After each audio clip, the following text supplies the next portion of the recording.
So friends, it's safe to say that we are going through one of the strangest phases in the history of mankind.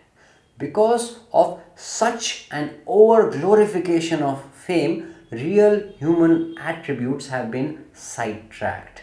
In this age of entitlement and privilege, where celebrities turn into pseudo gods, we have forgotten the common man. And today, I wanted to shine some light on these common man attributes, these real life warriors, these local superheroes who are found all around us. And I wanted to shine some light on their virtues by some stories of some real human beings I came across in my martial arts school. Yes, in my small 4-year journey of martial arts, I came across so many real life warriors who not only gave their blood, sweat, and tears to the mat but also had beautiful stories. And I think these beautiful stories are found all around us. Maybe you can relate to a few such attributes, and maybe you can discover that warrior within you, and maybe that makes you understand that you are the real hero, not the person whose movie you go to watch or whose match you watch. That person is skilled at what he or she is doing, but that doesn't make that person a pseudo god, someone who governs your attention so much so that you keep thinking about them more than your family, friends, and everyone around you. So, with this video, I would like to highlight certain attributes and make you look within so that you can find that hero attribute and make your life meaningful by defining what gives you meaning rather than what these people impose in your head. So let's go enjoy today's episode of Lifestyle with Din, and if you like what I do, please give my video a thumbs up and share this video with some other people who might be struggling to find an identity, because the world is trying to impose an identity on them. Roll credits.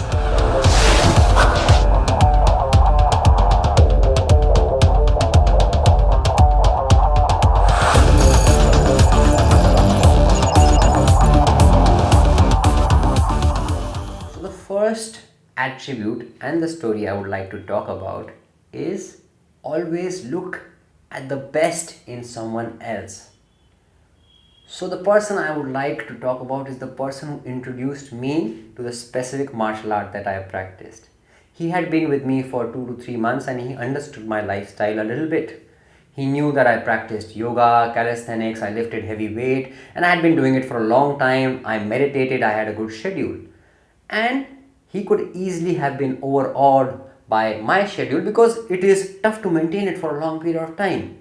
But no, what he did was he advised me that if you can assimilate these energies and add to it and want to be around like-minded people, then you should join this martial arts school. And through his perseverance, I one day decided to start this journey.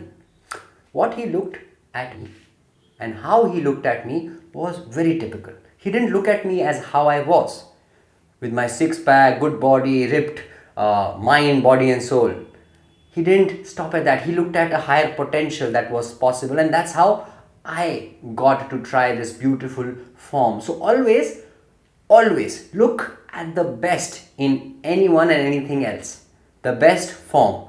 Because if you are complimenting, if you are clapping for them too much, then you are just limiting them to who they are. Always look at the best form of anyone or anything else. So the second virtue of the warrior is to always look at everyone with the same eye. Do not have any biases. Do not give privileges to someone and entitlements to others. They say the mat is a great unifier because on the mat only blood, sweat and tears count. There's nothing else. You can't hack your way, you can't smooth talk your way and become a good martial artist. You have to put in the work. And this is what I noticed out of my first experience on the mats. Me being a white belt, I was paired with another white belt, another person who was just starting off his fitness martial art journey. He was middle-aged at that point of time, maybe 10 to 12 years older than me. He was a little bit bulkier than me. But my sensei at that point of time, he treated both of us with the same amount of mindfulness. With the same eye, he noticed both of us. He had no prejudices that I was fitter, he was not, but he looked at both of us with the same thing. And for the first few days and weeks, we were giving the same sort of training. It's not about how much varied your training is, how much explicit or all expanded your life is. It's about just you and your growth from where you are today to tomorrow. So if a celebrity tells you to be like me, have this protein and you will have this, then you are a fool if you get into that trap. Because you can't be that person. His life, his background, his lifestyle is very different. You have to determine what your lifestyle is, and you have to grow in certain holistic attribute, mind, body, soul, for yourself every day by 1%. That's it. You don't have to compare yourself with anyone else. And that's what I learned, and that is a very powerful virtue. Always look at everyone with the same lens, no biases, and start with yourself. Do not compete with other people. Compete with yourself. Keep getting better. So the third attribute came from the person who became my partner. It is very important to have like-minded partners in martial arts because they sustain for a long time. They have to have the balance, the coherence, because you have to perform a lot of movements on each other. A lot of hardcore movements where you are like punching, kicking, blocking, and you have to be very mindful. And I was gifted the best partner in the world because he already had a good background in martial arts, in local kushti, and all those forms of training.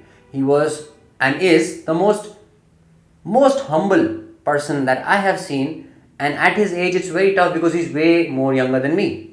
At his age, people are more entitled, more privileged, and if they have even 1 inch of extra bicep, they think of themselves as the biggest mafias, because that's what's depicted online or in Bollywood, where bicep means you can boss over everyone and they get bullying. But he was the most and is the most humblest human being. He used to travel 2.5 hours while studying to train for his wrestling in that big city called Mumbai. So a lot of patience, a lot of humility, and that's very big.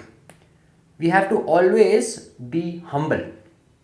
That is a very big virtue of a warrior. And that's what I noticed. When he used to give me a throw, he always used to ensure initially to be very gentle. When he used to kick, punch, he used to be very mindful as to how much force he's putting so that I don't get hurt and get scared. And that's the virtue of a good partner.